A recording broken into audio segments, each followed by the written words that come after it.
जी। तो बच्चों नेक्स्ट जो हमारा टॉपिक है that is the instrument of the credit money. ठीक है, क्रेडिट मनी जैसे पिछले लेक्चर में हमने कहा कि क्रेडिट मनी उधार लेन देन की एक शक्ल है कि जिसके अंदर जो ट्रांजैक्शन तो हो जाती है लेकिन पेमेंट जो होती है वो इन फ्यूचर में की जाती है। और मज़ीद हमने कहा था कि क्रेडिट मनी की दो टाइप्स हैं, एक है वर्बल प्रॉमिस और दूसरा है रिटर्न प्रॉमिस। ठीक है, फिर रिटर्न प्रॉमिस के अंदर बच्चों ये क्रेडिट मनी के जो ट्रेडिशनल, इसको दो हिस्सों में हम डिवाइड कर देते हैं कि ट्रेडिशनल इंस्ट्रूमेंट्स और मॉडर्न इंस्ट्रूमेंट। ट्रेडिशनल इंस्ट्रूमेंट में क्या आ जाता है, बुक अकाउंट, प्रोमिसरी नोट, ठीक है, bill of exchange, cheque, bank draft और सिक्योरिटी बॉन्ड्स। सबसे पहली बात बुक अकाउंट। बुक अकाउंट क्या होता है बच्चों, फॉर एग्जांपल कि आपके जो मोहल्ले के अंदर जो करियाने की दुकान है, ठीक है, आप वहाँ से सारा महीना आप वहाँ से चीज़ें लेते रहते हैं और फिर जब फर्स्ट को जब आपकी सैलरी आती है तो आप उसको फुल पेमेंट कर देते हैं। ठीक है, तो वो क्यों ऐसा हो रहा है, क्योंकि आपके वो मोहल्ले में है शॉपकीपर, वो आपको जानता है, आप उसको जानते हैं। ठीक है, आप दोनों का एक दूसरे पर ट्रस्ट लेवल है, सही है, और वो आपको इसलिए उधार रकम देता है, उधार चीज़ें देता रहता है और यकम को आप उसको सारी पेमेंट कर देते हैं।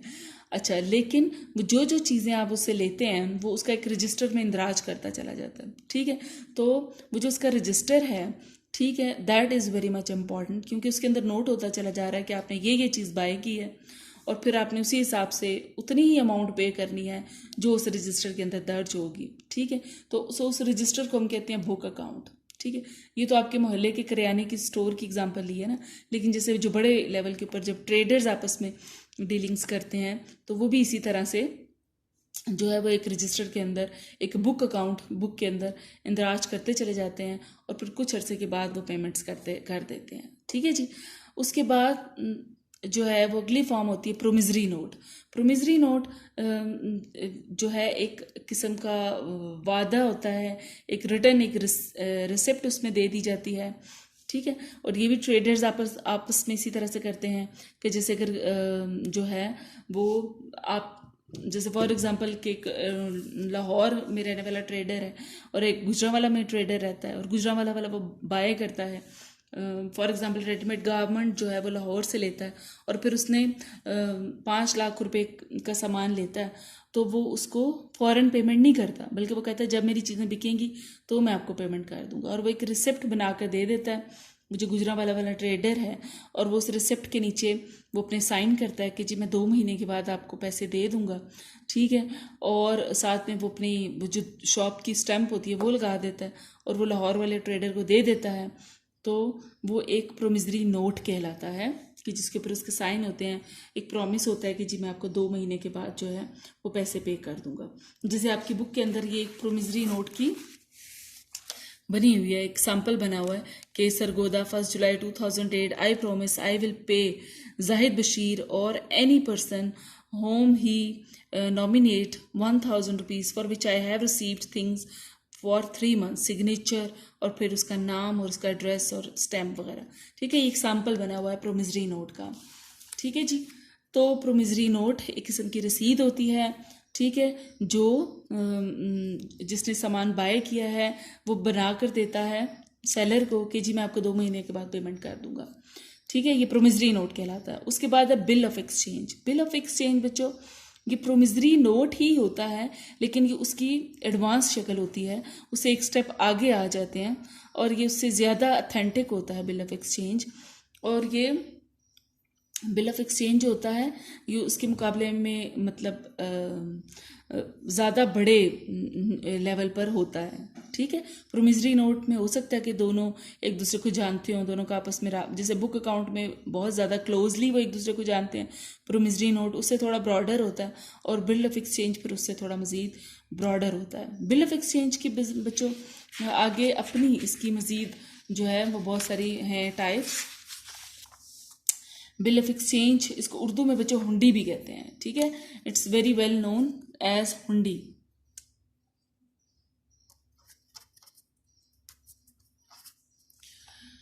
हुंडी की जो टाइप्स हैं, फेस बिल, इसको उर्दू में कहते हैं दर्शनी हुंडी, टाइम बिल, फॉरेन बिल और डोमेस्टिक बिल। फेस बिल क्या होता है कि जैसे ही ये बिल ऑफ एक्सचेंज आमतौर पर बच्चों ये होता है जैसे दूसरे दूर दूर लोग रहते हैं, ठीक है, उनका डायरेक्ट ऐसे कोई रिलेशन नहीं हो पाता, राब्ता नहीं हो पाता, लेकिन जैसे अगर एक पेशावर और हम कहते हैं कोयटा और कराची में जो दो लोग रह रहे हैं, या पेशावर और कराची में दो लोग रह रहे हैं, उनकी आपस में डीलिंग हो रही है, ठीक है, और पेशावर वाले ने पेमेंट करनी है कराची वाले को, तो वो उसको एक बिल ऑफ एक्सचेंज बना देगा कि जी मैं आपको 3 महीने के बाद पेमेंट करूँगा। ये बच्चों किस तरह से मुख्तलिफ है, प्रोमिसरी नोट से कैसे मुख्तलिफ है? इस तरह से मुख्तलिफ है कि आप इसको जैसे जो कराची का जो मैन्युफैक्चरर है उसके पास जब वो बिल ऑफ एक्सचेंज पहुंच जाता है तो वो उसको किसी भी वक्त जो है, अगर जैसे 3 महीने के बाद उसको पैसे मिलने हैं, ठीक है, बिल ऑफ एक्सचेंज एक बिल ऑफ एक्सचेंज है। कैसे कि वो जो एक पेशावर में जो रहता है एक बंदा, ठीक है, एक जो पेशावर में रहता है कंज्यूम ए, समवन ए,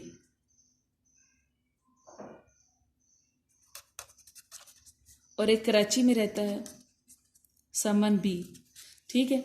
अब ये कराची वाले ने क्या किया, इसको अपनी गुड्स बेची हैं, इसने सेल किया, सामान कोई बेचा, ठीक है। अब और पेशावर वाले ने उसके एवज इसको क्या दे दिया, इसको एक बिल ऑफ एक्सचेंज भेज दिया, एक हुंडी भेज दिया, इसको बिल ऑफ एक्सचेंज दिया और इसको कहा है कि मैं आपको 2 महीने के बाद पेमेंट करूँगा, ठीक है। अब ये जो लेकिन ये जो कराची वाला जो मैन्युफैक्चरर है इसको 2 महीने से पहले ही इसको 10 दिन के बाद ही पैसों की ज़रूरत पड़ जाती है। हम फ़र्ज़ करते हैं कि वो बिल ऑफ एक्सचेंज जो है वो 50 लाख रुपए मालियत का है और उस पर लिखा हुआ है कि जी मैं आपको 2 महीने के बाद पैसे दूंगा, लेकिन ये जो कराची का मैन्युफैक्चरर है 5 दिन गुजरते हैं, ये 10 दिन गुजरते हैं और इसको पैसों की ज़रूरत पड़ जाती है, तो ये जो है ये अपने बैंक में जाएगा और उस बिल ऑफ एक्सचेंज को बैंक के पास रखवाएगा और वहाँ से पैसे ले लेगा, ठीक है। इसको कहते हैं हुंडी को भट्टा लगवाना, ठीक है, अपने बिल ऑफ एक्सचेंज को कैश करवाना। तो इसमें क्योंकि जिस बैंक में ये पेशावर वाला जो बायर है, इसका अकाउंट है, हम फर्ज करते हैं कि इसका अकाउंट जो है वो अलाइड बैंक में है, ठीक है, और इसका HBL में अकाउंट है, ठीक है। अब इसने अपने HBL से जाकर उस बिल ऑफ एक्सचेंज को कैश करा लिया, वो 50 लाख रुपए की मालियत का था, तो जो HBL ने अपना डिस्काउंट रेट रखा हुआ होगा, हम फर्ज करते हैं कि वो 50 लाख के ऊपर जो है वो 2 लाख रुपए वो अपने पास रख लेता है और 48 लाख रुपए जो है वो इस मैन्युफैक्चरर को दे देता है। अब ये बाहर निकल गया। अब HBL जो है वो जो ABL अलाइड बैंक जिसमें इसका अकाउंट है वो अलाइड बैंक से वो डील कर लेगा और अगर वो उस बिल ऑफ एक्सचेंज को अपने पास ही रखना चाहता है तो वो जब 2 महीने गुजरेंगे तो वो अलाइड बैंक से वो 50 लाख रुपए वसूल कर लेगा। अब अलाइड बैंक जाने और ये पेशावर का जो वाला जो मैन्युफैक्चरर है ये जाने, ये अलाइड बैंक खुद ही इससे ले लेगा, ठीक है। सो इस तरह से ये फ़र्क होता है प्रोमिसरी नोट और बिल ऑफ एक्सचेंज के अंदर कि जो प्रोमिसरी नोट होता है उसमें ये नहीं होती, मतलब उसमें ये सलाहियत नहीं होती bill of exchange promissory note के अंदर कि उसको कैश करवाया जा सके, लेकिन जो बिल ऑफ एक्सचेंज होती है उसके अंदर ये बात होती है कि उसको कैश करवाया जा सकता है। आप अपने बैंक से जाकर, उर्दू में इसको कहते हैं बट्टा लगवाना, कि आप अपने बैंक से जाकर उसको बट्टा लगवा सकते हैं, उसको बनवा सकते हैं, और ये भी एक टर्म इस्तेमाल होती है उर्दू में, बनवाना, हुंडी को बनवाना, तुड़वाना, ठीक है। हुंडी के अंदर ये सहूलत मौजूद होती है कि आप उसको तुड़वा सकते हैं, लेकिन उसको आपको उसके सर्विस चार्जेस बैंक को पे करने पड़ते हैं, ठीक है। और बैंक वो जब वो हुंडी मैच्योर हो जाती है, जब उसका तयशुदा टाइम पीरियड गुजर जाता है तो फिर वो पैसे वसूल कर लेती है, ठीक है। अच्छा, अब बिल ऑफ एक्सचेंज के बच्चों किसमें है, फेस बिल, कि जैसे ही आप इस बिल ऑफ एक्सचेंज की शक्ल देखेंगे उसी वक्त आपको पैसे देने हैं। और टाइम बिल के, लेकिन टाइम बिल के अंदर के उस हुंडी के ऊपर लिखा होता है कि जी 3 महीने बाद पैसे दूंगा, 6 महीने बाद पैसे दूंगा, 2 महीने बाद पैसे दूंगा। सो जब वो टाइम पीरियड गुजरेगा तब वो बिल मैच्योर होगा। और फॉरेन बिल के जो जैसे जो ट्रेडर्स हैं वो एक लाहौर में या कराची में रहता है, लेकिन जो दूसरा है वो चाइना में रहता है, और अगर उनके बीच में बिल ऑफ एक्सचेंज की डीलिंग हो रही है तो that will be called foreign bill of exchange. अच्छा, लेकिन अगर जैसे हमने ये एग्जांपल ली कि कराची में है और एक पेशावर में है तो इसको डोमेस्टिक बिल ऑफ एक्सचेंज कहेंगे, ठीक है जी। ये बच्चों हो गई बिल ऑफ एक्सचेंज की मुख्तलिफ किस्में। हमारा जो टॉपिक जो चल रहा है वो क्या था, instrument of the credit money. इसके बीच में सबसे पहले था बुक अकाउंट। बुक अकाउंट जैसे कि हमने एग्जांपल दी कि आप अगर अपने मोहल्ले की किसी दुकान से बोरो करते चले जा रहे हैं तो वो अपनी बुक के अंदर आपका अकाउंट बनाता चला जा रहा है, that is a form of the book account. फिर प्रोमिसरी नोट में हमने कहा था कि ये एक रिटर्न एग्रीमेंट होता है बायर और सेलर के बीच में कि जी आपको 2 महीने के बाद पैसे दे दूंगा। फिर बिल ऑफ एक्सचेंज भी बायर और सेलर के बीच में एक रिटर्न एग्रीमेंट होता है, लेकिन हमने कहा था कि बिल ऑफ एक्सचेंज हुंडी प्रोमिसरी नोट से इस तरह से मुख्तलिफ होती है कि इसको बनवाया जा सकता है, इसको तुड़वाया जा सकता है, इसको कैश करवाया जा सकता है, इसको बट्टा लगवाया जा सकता है। ठीक है, उसके बाद अगली फॉर्म आ जाए चेक। चेक क्या होता है? चेक बच्चों, चेक की जो एक अप्रोप्रिएट डेफिनेशन आपकी बुक में लिखी हुई है, cheque is an order by the issuer of the cheque to his bank to pay the presenter of the cheque the return amount from his account. ठीक है, फॉर एग्जाम्पल कि आप ने, जैसे हमारी जो बच्ची है सना ने अपनी चेक बुक में से एक चेक को फाड़ा और वो दे दिया। किसको दिया? हम कहते हैं कि सना ने जो चेक है ना वो दिया है वास्पा को दिया है, और वास्पा को कहती हैं कि या आप मेरे बैंक से कैश करवा लें। तो मतलब ये कि सना ने ऑर्डर दिया अपने बैंक को। हम कहते हैं कि इनका जो अकाउंट है वो फ़र्ज़ किया कि HBL में है। ठीक है, तो सना ने HBL को ऑर्डर किया है कि आप 1000 रुपये वास्पा को दे दें।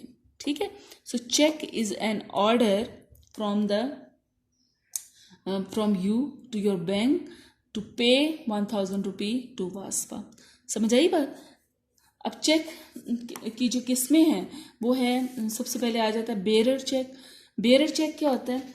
बेरर चेक के ऊपर बच्चों इस तरह से ये चेक की तस्वीरें बनी हुई हैं आपकी किताब में। सबसे पहले ये बेरर चेक, इसके ऊपर लिखा हुआ बेरर। ठीक है, बेरर चेक का क्या मतलब होता है कि जो भी बंदा इस पर, जो भी शख्स इस बेरर चेक को उठाकर बैंक में लेकर जाएगा उसको कैश पैसे मिल जाएंगे। ठीक है, वो कोई भी हो, किसी को उस इधर बेरर लिखा हुआ होता है। तो बेरर चेक क्या होता है कि जो भी इसको बैंक में प्रेजेंट करेगा उसको पैसे मिल जाएंगे। उसके बाद अगली जो किस्म है वो है ऑर्डर चेक। ऑर्डर चेक, ये फिर तस्वीर बनी हुई है आपकी किताब के अंदर। पहले यहाँ पर बेरर लिखा हुआ था, अब यहाँ पर ऑर्डर लिखा हुआ है और साथ ही साथ यहाँ पर नाम भी लिखा हुआ है। अब आपने ऑर्डर किया है कि ये चेक जो है सिर्फ वास्पा को मिलेगा। अब वास्पा को पहले बैंक में जाकर अपना ID कार्ड दिखाना पड़ेगा कि जी मैं ही वास्पा हूँ। ठीक है, और फिर जो है वो